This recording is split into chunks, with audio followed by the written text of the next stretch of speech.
সবাইকে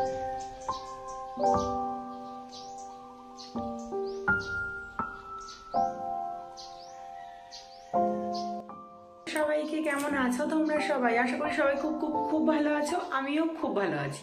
সীমার লাইফস্টাইল চ্যানেলে তোমাদের সবাইকে আরও একবার ওয়েলকাম জানিয়ে আজকে হচ্ছে বৃহস্পতিবার, আর বৃহস্পতিবার দিন স্নান সেরে একদম কমপ্লিট কাজকর্ম। তো আজকে আমরা শুরু করেছি 11:30 থেকে।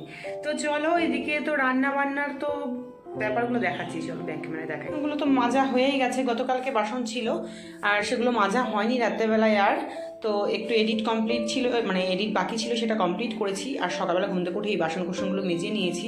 আর এই কন্টেনারগুলো গতকালকে নিয়ে এসেছি, তোমাদের সাথে শেয়ার করেছি, সেইগুলোই এখন একটু মাজা ধোয়া করবো, করে তারপর শুকিয়ে গেলে এগুলোর মধ্যে মশলাটা রাখবো।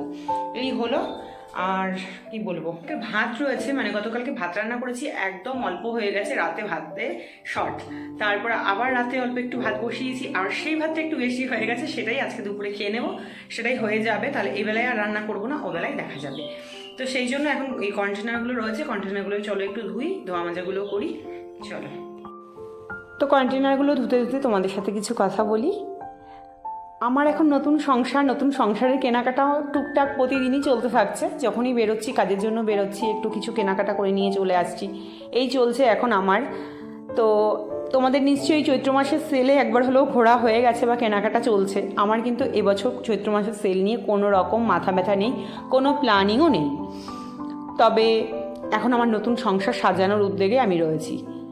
তোমরা পাশে থেকো, সাপোর্ট করো তোমরা। তোমাদেরকে সবসময় আমি একটাই কথা বলি যে তোমরা পাশে থেকো, কারণ কথায় আছে যে আপনের থেকে পর ভালো, পরের থেকে জঙ্গল ভালো। আর আমি চাই জঙ্গলে না গিয়ে যদি তোমাদের কাছে মঙ্গলের জন্যই থাকি, আমি যদি আমার লাইফস্টাইল তোমাদের সাথে শেয়ার করি, আর আমি তোমাদের কাছ থেকে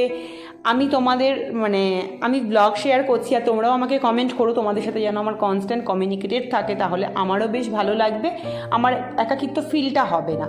তো চলো, সকালেই তরকারিটা গরম করে রেখে দিয়েছিলাম, আর খেতে বসে গেলাম। পেট ঠেসে ভাত খাওয়া, আর এখন কোনো কাজকর্ম কিছুই নেই। এবার আর কি করবো, গড়িমসি করে একটু কাটাতে লাগবে। আর আজকে কিন্তু বেশ রোদ ঝলমলে, জানালার দিকে তাকানো যাচ্ছে না, এত রোদ। এর পাশের বাড়িতে তো যাই হোক, প্রচুর রোদ। আর জামা কাপড় আছে দুই একটা কাছাকাছি হয়েছে, কিন্তু সেগুলো নিচেই ছড়িয়েছি, ওপরে উঠিনি এত রোদে। আর তার থেকেও বড়ো কথা, যেহেতু আমার অভ্যেসটা নেই না যে বিকেলবেলায় গিয়ে জামা কাপড়গুলো ওপর থেকে নিয়ে আসা, তো সেটার জন্য দেখা গেল সন্ধে গড়িয়ে গেল, সেই জন্য আর ওপরে ছাদে দিলাম না, তো নিচেই দিয়েছি জামা কাপড়গুলো। তো চলো এখন একটু বসি, খাওয়া দাওয়া করে নিয়েছি, আর তোমাদের সাথে কি একটু গল্প করবো। তোমরা কি এখন আমার সাথে একটু গল্প করবে? সবাই এখন রান্নায় ব্যস্ত, আমি তো এখন বসে রয়েছি, আমার এখন কোনো কাজকর্ম কিছুই নেই। কিন্তু আমার মতো বেকার তো আর তোমরা নেই না। তো চলো এখন আপাততভাবে একটু বসি। আর এই সামনের বাড়িতে দুজন বয়স্ক মহিলা আছে, দুজনাই সমবয়সী, দুজনাই বয়স্ক, দুজনাই সমবয়সী। এত কথা কাটাকাটি করে ওরা, বেশ মজাই লাগে আমার শুনতে, বেশি বয়স্ক লোকেদের ঝামেলা বেশ ভালো লাগে। বাজে হচ্ছে ভোরতে 7:30, আর আমি জাস্ট একটু বেরিয়েছিলাম, কয়েকটা কেনাকাটা ছিল, কেনাকাটা বলতে মুদি সদাইয়ের জিনিসপত্র, সেগুলো কেনাকাটা করে নিয়ে বাড়িতে চলে এসেছি। আর আমি যাওয়ার পথে কোনো রকম ব্লগ শ্যুট করিনি, কারণ যেহেতু আমি একটা অচেনা পরিবেশের মধ্যে রয়েছি, আমার একটা কেমন একটা লাগছিল, তো সেই জন্য আমি রাস্তায় যেতে যেতে আর কোনো রকম ভিডিও শ্যুট করিনি।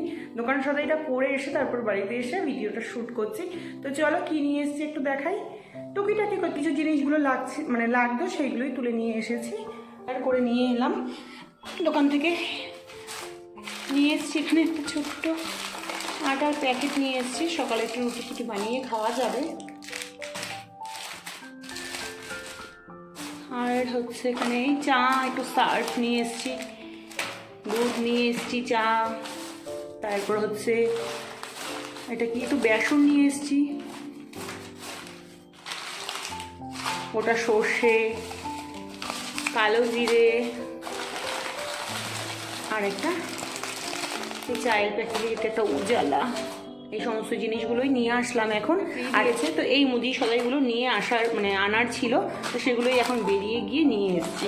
তো চলো এগুলো জায়গায় একটু রাখি। তো এখন আমি ড্রেসটা চেঞ্জ করব, আর হাত পাটা ধুয়ে নেব, তারপরে আমি ওই মুদি সদাইগুলো আর কি গোছগাছ করে রাখবো। তো চলো। কার জীবনে কখন কি নেমে আসে কেউ জানে না। আমি কি জানতাম যে গত চৈত্রতেও আমি বেশ ভালো কেনাকাটা, শপিং, চৈত্র মাসের সেল, পয়লা বৈশাখ এইগুলো নিয়ে খুব ব্যস্ত ছিলাম। আর সেটা এবছর এরকম এসে দাঁড়াবে সেটা কিন্তু আমার কল্পনাতেও ছিল না।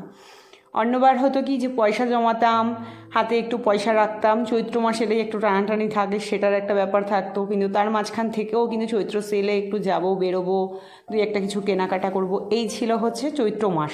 আর এইবার চৈত্র মাসটা আমার জীবনে একদম উল্টো, যেটা কিনা পুরো সংসারের জন্য। হ্যাঁ, আগে কি সংসারের জন্য করতাম না, প্রচুর পরিমাণে করতাম।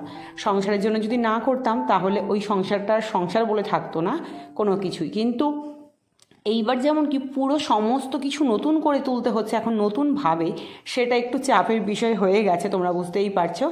তো সেই জন্য আর গতকালকে যখন নাকি কন্টেনারগুলো কেনাকাটা করছিলাম, রাস্তায় বেশ লোকের ভিড় আছে। তারপর বড় বড় দোকানগুলোতে দেখলাম বেশ হ্যাঙ্গারে ঝুলিয়ে রেখেছে জামা কাপড়, মানে সেল সেল।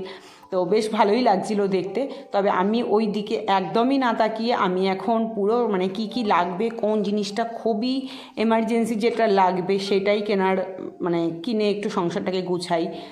যত তাড়াতাড়ি আমি সংসারটাকে গোছাতে পারবো আর একটা টাকাও মানে ফালতু নষ্ট করা যাবে না, এইগুলো চলছে এই মুহূর্তে মাথায়। তো চলো, আজকে ব্লগটা ভালো লাগলে অবশ্যই কিন্তু তোমরা পাশে থেকো বন্ধুরা। ভালো থেকো তোমরা সবাই, সুস্থ থেকো। দেখা হচ্ছে আবার অন্য কোনো ব্লগের সাথে খুব তাড়াতাড়ি। তবে তোমরা কিন্তু খুব সাপোর্ট করো আমাকে, এটাই চাই।